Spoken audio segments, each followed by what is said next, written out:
মহাপবিত্র চৈত্র ইস্তেমা যাদের বরকতে রক্ত দুনিয়াতে সেই সাতপন্থীদের বাংলাদেশের কোন কার্যক্রম হতে দেওয়া হবে না। ভেঙে দাও, ভেঙে দাও।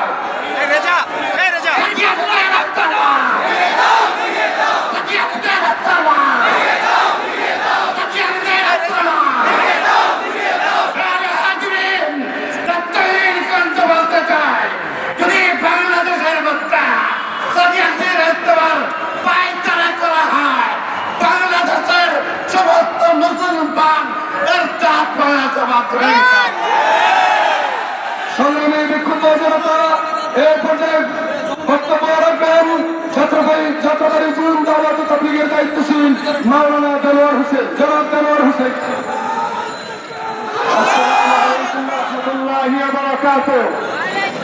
মিডিয়া ভাইদের দৃষ্টি আকর্ষণ করে বলছি, আমাদের প্রত্যেকটা খবর আপনারা মেহেরবানি করে শক্তি প্রচার করবেন। এটা আপনাদের কাছে আমাদের দাবি। দুঃখ ভারাক্রান্ত হৃদয় নিয়ে আজকে এখানে দাঁড়া হয়েছি জাতির সামনে। বলতে চাই আজকে ভোট করার পরেও তারা জামিন পেয়ে যায়। এদেশের আইন কি এতই দুর্বল হয়েছে?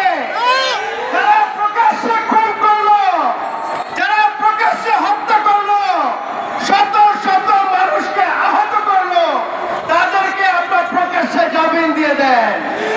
আবার মিডিয়ার সামনে কিছু ডাক্তার ভাইরা, মিডিয়ার সামনে কিছু ইঞ্জিনিয়ার, মিডিয়ার সামনে কিছু প্রফেসর ভাইরা এসে তাদের সাফাই গান। আপনাদের শিক্ষাগত যোগ্যতা কি হয়? আপনাদের শিক্ষাগত যোগ্যতা?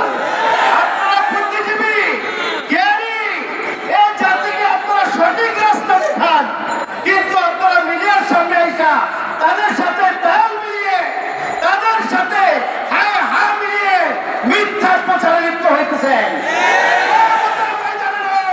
জমিনের বুকে আপনাদেরকে জবাব দিতে হবে। সংগ্রামী বিক্ষুব্ধ জনতা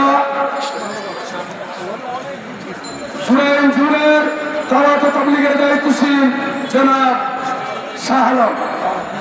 আসসালামু আলাইকুম ওয়া রাহমাতুল্লাহি ওয়া বারাকাতুহু। সম্মানিত সভাপতি সাহেব, উপস্থিত মুসলিম